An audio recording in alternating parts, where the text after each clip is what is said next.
Hello everyone, welcome back to my channel. Let's continue the last video. So first is the solubility.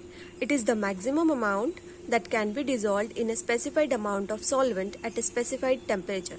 ये तो इसके definition हो गई. इसे easy language में पढ़ते हैं. Solubility is the ability of a solid, liquid or gaseous chemical substance to dissolve in a solvent and form a solution. So solubility of a substance fundamentally depends on the solvent used as well as the temperature and pressure. Based on the concentration of solute dissolves in a solvent, solutes are categorized into highly soluble, sparingly soluble or insoluble. Next is the saturated solution. Solution in which no more solute can be dissolved at the same temperature and pressure. They are of two types, that is endothermic process and exothermic process. In the endothermic process, solubility increases with increase in temperature, and in the exothermic process, solubility decreases with increase in temperature. A saturated solution is a solution that contains the maximum amount of solute that is capable of being dissolved. A very good example is a soda is a saturated solution of carbon dioxide in water. So, I have a question that how can you tell if a solution is saturated or unsaturated? So, the answer is if more solute is added and it does not dissolve, then the original solution was saturated. If the added solute dissolves, then the original solution was unsaturated.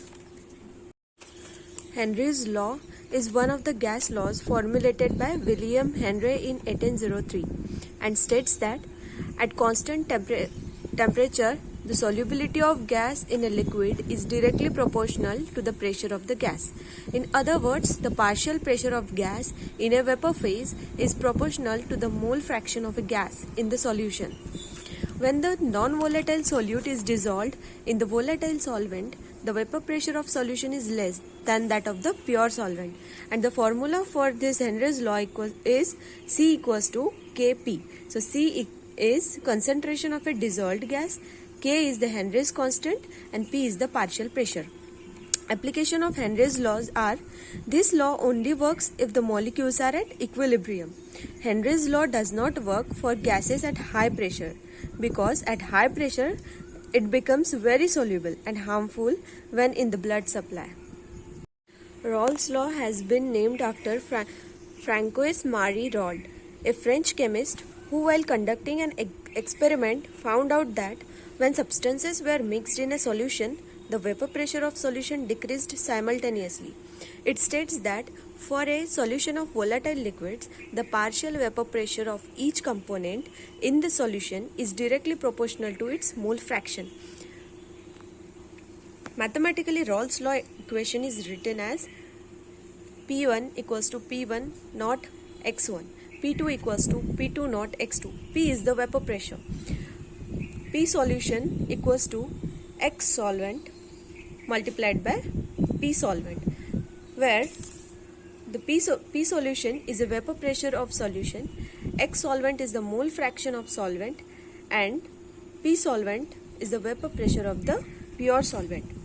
We will further understand the principle behind the law by looking at the example below.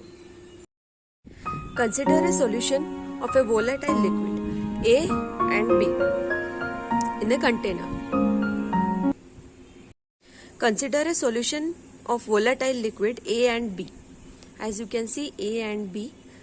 Because A and B are both volatile, there would be both particles of A and B in the vapor phase. So what is the volatile? What is volatility? So the volatile is that compound that can change suddenly and unexpectedly.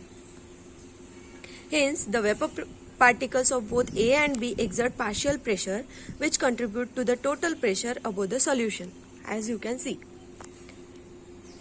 PA equals to P naught A XA and PB equals to P naught B XB, where PA is the partial pressure of A and PB is the partial pressure of B. P naught A is the vapor pressure of pure A and XA is the mole fraction of A in liquid phase. Let's see the comparison of Rolle's law and the Henry's law. In the Rolle's law, it is applicable for the solution, and in the Henry's law, it is applicable for ideal gases. And in the Rolle's law, This law is equal to the vapor of pure component, and in the Henry's law, this law is equal to the Henry's constant. Further explanation you will gonna see in the graphs or diagram.